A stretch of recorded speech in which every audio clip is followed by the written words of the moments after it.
temperature has come up. I'm getting excited already. And whether it was going to affect the likes of Lorenzo's front tyre. Saw it in Phillip Island. Will we see it again here in Sepang? Here comes Rossi. Rossi up the inside of Marquez. He'll take no prisoners, and the roar is wide, but not enough. He's going to hold it. A shootout down to the left-hander. Rossi holds it. Marquez wants it. These two, no love lost anymore. It's a straight war between these two. I did not expect to see the wall. You see Marquez lost the rear. He got on the gas and round it went. We've seen him down his elbow. He's got problems. He can't act that. He tore his elbow out in qualifying. If you saw that particular footage, it was unbelievable. He should have gone down. He didn't go down. And now Marquez is chasing Valentino Rossi. Rossi limits the damage that Lorenzo is inflicting at this point. In terms of the points, Rossi's wide. Whoa. Rossi's wide, but it holds it. He does indeed. That's just, I think, where that M1 Yamaha likes it through there. Out wide now, down towards the apex. I didn't expect to see these two tangled up. I thought the Hondas would be off, and we'd be talking about Rossi versus Lorenzo. That was, of course, the smart money. We're through turn 12. We're on to turn 13. On to turn 13 now. Lorenzo's closing in on Pedrosa. Pedrosa. I wonder where Danny sits in all of this. Danny would just like to win a couple more. Yeah, his first pole for some time, over a year for a moment. Let's look down on what's going on at the moment. Dovizioso still in fifth place. Crutchlow is still sixth. Bradley Smith up to seventh. That's a good ride for Bradley at the moment. He's qualified, qualifying went better than his free practice. Oh, Valentino out wide, and Marquez gets underneath him. Now it's a straight shootout down towards turn one. These two are absolutely at it, aren't they? Off track and on. Honda does not last much. Oh, yes it does. Does now. On the brakes. Marquez, did he make the apex? Barely. Just. Valentino, there was a yard, and Valentino took it. We're going to see that all the way through. And of course, what's going to happen while these two are playing like this? What? The front two are going to clear off. Are you accusing Marquez of playing with Valentino Rossi so Jorge Lorenzo could escape? It was the wrong words. I take it back. There's no playing going on here. They're both as serious as they can be. Here comes Marquez up the inside, and that blocks off Valentino again. This is an absolute war. We saw them come together at Argentina when front wheel touched back wheel. That really cost Marquez. It slung him up the road massively. This time, look at that. That's tough. Very fair. No, it's fair. Of course. Tough but fair. Brilliant motorcycle racing. Two of the very best in the world. An icon, a legend. Two of the best up by a youngster. Two of the best we've ever seen in the world. So, Sepang, if we've got any Formula 1 fans in the crowd, certainly here at Sepang, you're going to see more passes in this lap between these two. You've got to see the entire race on track. That is turn 9 up there. Oh, now, that through 10, rising up to 11. Quick nod to Marco Simoncelli here, and again, Valentino Rossi. He lost the front, he looks to the right, he lost the front, and through comes Marquez again. These two are at it. This is walking. One is 22, one is 36. It is an incredible fight between the Spaniard and the legendary Italian. And meanwhile, Pedrosa and Lorenzo are clearing off into the distance to dispute the lead. It is a 7/10 lead last time at the line. We'll wait and see whether Lorenzo... He has closed it down. Yes, Lorenzo is chasing Pedrosa and he's closing it down. Marquez now in third place has the better of Valentino Rossi. Wide again. But he pulls that Honda. He wants to get that Honda to that apex, up on the flat bit, fire it out of there. +2, Marquez. That says it's on Lorenzo's board. Down then towards turn 1. Still Danny Pedrosa and Jorge out front. What an incredible few opening laps here. 20-lap race. We're already with 15 to go. Take a look at this. Here comes Valentino.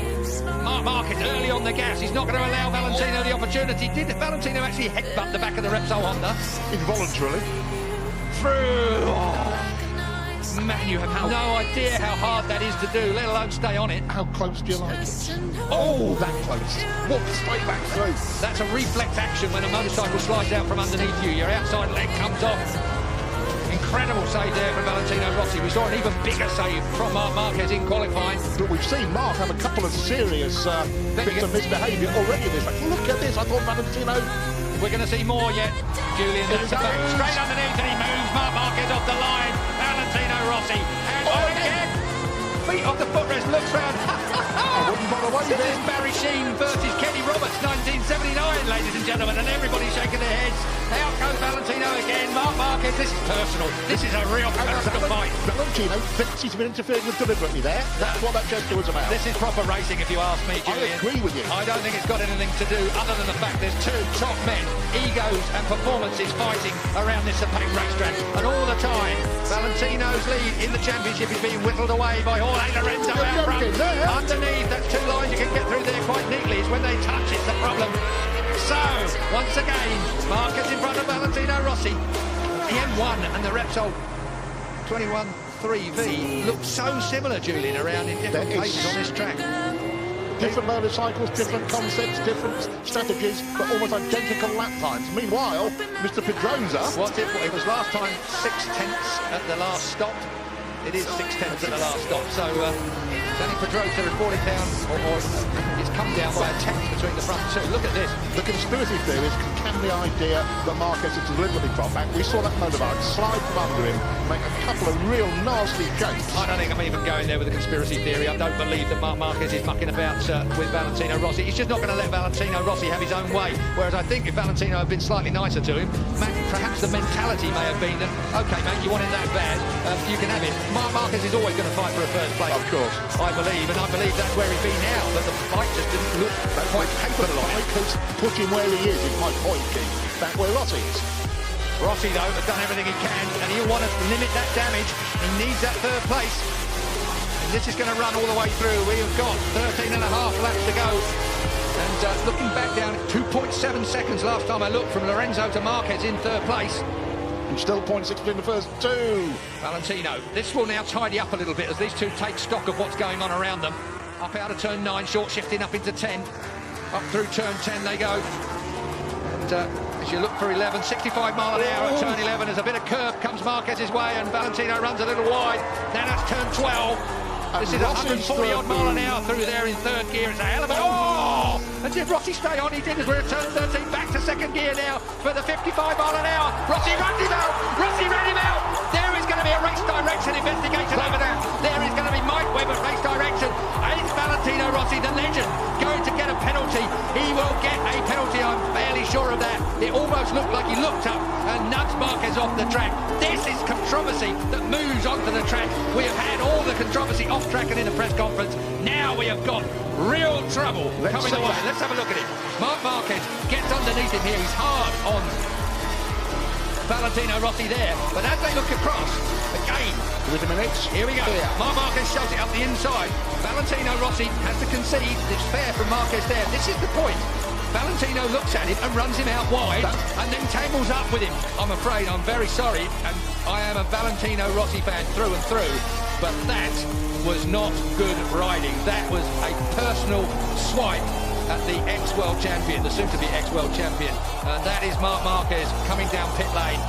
Controversy here in Sepang. I can hear the stampede of Livio Super's feet heading for Mike Webb's office. He left before Marc Marquez hit the floor. Mike Webb, race director, he's had difficult decisions to make all the way through here. HRC will be putting in a... There is Livio Super, the man that's got this shaved head. He's not even following Mark into the seat, but I think everybody that saw that... Well, I want to see it again, but that really looked like Valentino Rossi to me. Ran Marc Marquez wide, he was looking at him, he knew he was there. It's to be reviewed after the race, I'm told. Well, obviously. Sherlock comes to mind there. He's looking at him, he runs him out wide, look.